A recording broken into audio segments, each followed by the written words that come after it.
et puis surtout un contexte international hors du commun.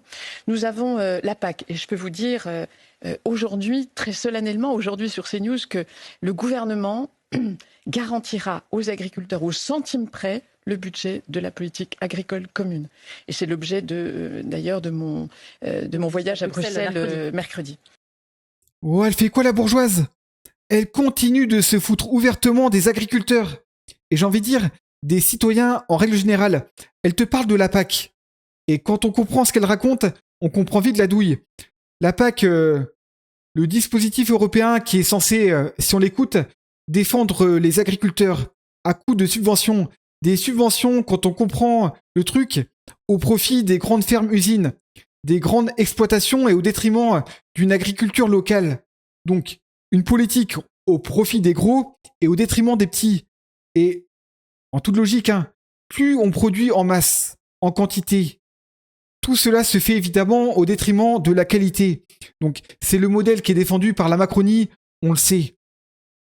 Et il faut se battre contre ça, évidemment. Quand on voit que, en termes d'alimentaire, un produit sur 2 en France est importé.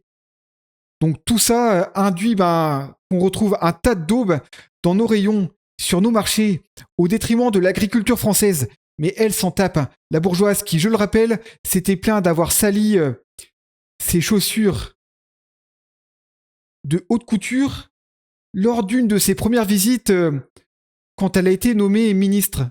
Sinistre. Donc elle, à aucun moment, ne défend l'intérêt des agriculteurs. Enfin, ça dépend ce qu'on appelle agriculteur. Si un mec comme Arnaud Rousseau, qui est à la tête de la FNSEA, mais surtout d'une exploitation usine, et qui fera tout, lui, pour défendre la même politique que Genvar, lui qui a des intérêts, par exemple, au Brésil, avec son groupe Avril. Donc lui, plus ça produit en masse, plus la politique défend cette production de masse, plus il est content. Donc, c'est pas étonnant qu'on retrouve ce champion à défendre la politique défendue par ce même gouvernement. Et le pire dans tout ça, c'est que la colère qui monte chez les agriculteurs, qui est totalement légitime, les médias bourgeois, sur lesquels on retrouve ce genre de politique, ce genre de personnage comme Arnaud Rousseau, vont tout faire pour éteindre cette colère, déjà, en commençant par tenter de diviser le peuple, en disant, en mettant en avant, vous avez vu les méchants agriculteurs? Ils ont cassé, ils ont fait ci ou ça. Alors, quand j'entends dire sur les réseaux, ouais, moi je défends pas les agriculteurs parce qu'ils votent ci ou ça, pour moi, c'est rentrer dans le même jeu de stigmatisation qu'opèrent les mêmes médias que j'ai pu évoquer. Comment les médias ont éteint le mouvement des Gilets jaunes? Comment les médias ont éteint le mouvement des retraites? Par la division et en essayant de caricaturer le mouvement. Donc si certains tombent encore dans le panneau, je pourrais qu'en être navré, vraiment. Et je ferai tout pour que ça n'arrive pas. Donc on doit être du côté des agriculteurs. La souveraineté alimentaire nous concerne tous.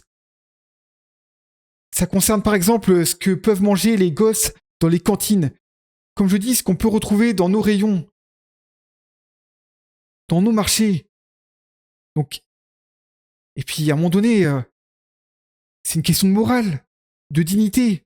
Quand on voit dans quelles conditions travaillent les agriculteurs qui essayent de faire bien leur boulot, en défendant une agriculture locale, bienveillante, pour la faune, la flore, c'est eux qui sont visés avec la politique dégueulasse qui est défendue par ces bourgeois qui mènent une politique au profit d'une caste méprisante, dominante, et au détriment d'un peuple dont font partie les agriculteurs qui essayent de bien bosser.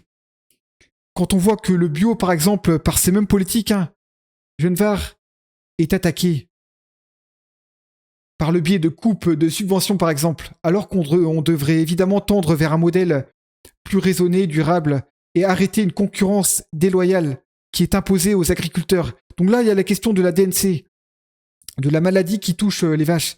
Mais c'est pas que ça. Aujourd'hui, le Mercosur va passer. Et elle te dit, vous inquiétez pas, la PAC, on va rester comme avant. Mais elle est là, la douille. Parce que les coûts vont augmenter. L'inflation qui touche pas que les agriculteurs. est présente. Donc si les subventions restent les mêmes qu'avant, mais en parallèle, les coûts qui impactent les agriculteurs augmentent, il y a une douille, non? Voilà. Donc c'est pas ce qui va être évoqué, mis en avant par les médias. Les médias vont tout faire pour éteindre le mouvement. Et quitte à broder en nous vendant du grand journalisme, encore une fois. Non, je vous ai coupé, excusez-moi. Transport scolaire à l'arrêt, effectivement. Lundi 5 janvier 2026, désormais, la neige à tomber. La neige tombe depuis ce matin dans la commune de Ponteau-de-Mer.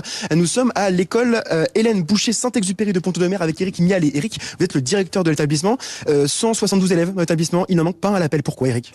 En fait, il en manque très peu. Il en manque 3.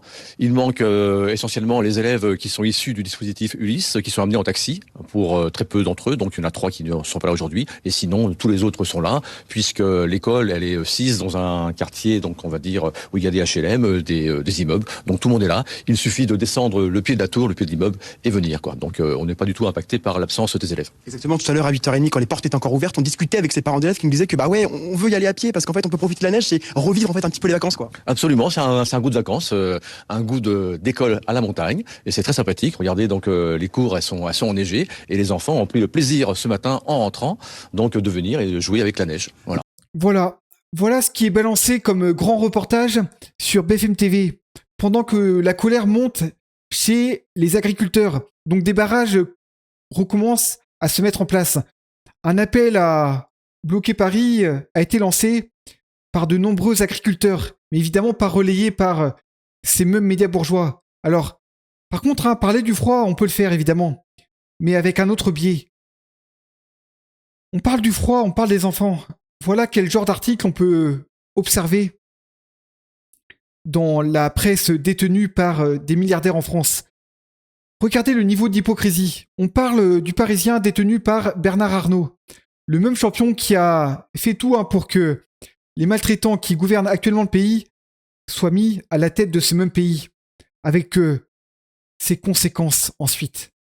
Donc le Parisien, qui est subventionné à coût de plusieurs millions d'euros tous les ans, alors que ce média est détenu par un milliardaire, je le rappelle, de l'argent qui aurait pu aller vers la construction de logements, la rénovation de logements qui aurait pu accueillir cet enfant de 5 ans, bordel, cet enfant de 5 ans qui dort dehors, en France, pendant que des millions d'euros d'argent public sont balancés dans des médias qui sont détenus par des milliardaires. Il y a un petit problème, non? Quand on voit que des agriculteurs, sujet que j'ai évoqué en début de vidéo, un sujet important, travaillent 70 heures semaine pour un RSA. Donc les problèmes, l'état de nos hôpitaux, le fait que des patients perdent la vie en salle d'attente dans des hôpitaux en France. Des enfants de 5 ans vivent dehors. 2000 enfants chaque année vivent dehors en France. Malgré le froid qu'on peut voir aujourd'hui, et on a des politiques de droite qui se plaignent que des gymnases soient réquisitionnés. On en est là, ouais. Ce même genre de politique, infâme, qui vont te défendre des mecs comme Bernard Arnault, et qui vont te dire que Bernard Arnault est une chance pour la France.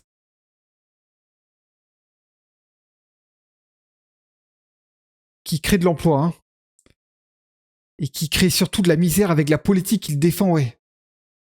Donc, faut se réveiller, faut se bouger, être unis face à cette bourgeoisie qui nous méprise. Le peuple, les citoyens, les classes populaires, moyennes, ceux qui sont amenés de plus en plus à vivre dehors. Les Français aussi qui n'arrivent plus à vivre de leur boulot, j'ai envie de dire, mais c'est une lutte des classes. Le peuple contre cette caste bourgeoise qui est défendue par des politiques comme Genevard et compagnie.